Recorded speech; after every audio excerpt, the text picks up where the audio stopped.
Hello everyone, welcome back.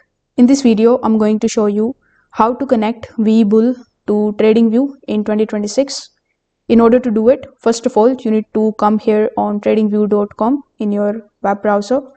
Now you can also follow the same steps in your TradingView application, but currently I'm going to do it here in my web browser. So when you are here on tradingview.com, you just have to launch any of the charts in front of you. If you don't know how to do it, when you are here on this particular page of TradingView, click on the option of products on the top. It is automatically going to launch a default chart in front of you. The chart actually doesn't matter. We are just looking for this option that says trading panel. So when you click on it, it is going to show you the list of some of the brokers which you can connect with TradingView.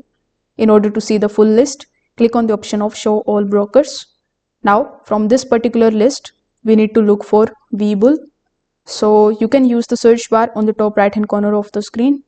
Once you are able to find Webull and Webull Pay, you just have to select whether you want to connect Webull default account or Webull Pay account with it.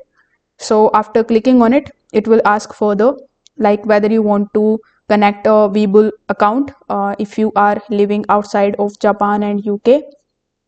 If you are from Japan, simply select the Webull Japan. If you are from UK, simply select the Webull UK option respectively.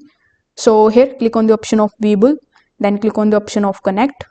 Now it is going to redirect you on the login page of Webull. Over here, you just have to do nothing but to just simply provide your login credentials associated with your Webull account. After that, you need to authorize the TradingView connection, and this way you will be able to connect your TradingView account with Webull very easily. If this video helped you out, consider subscribing to the channel and liking the video. Thanks for watching.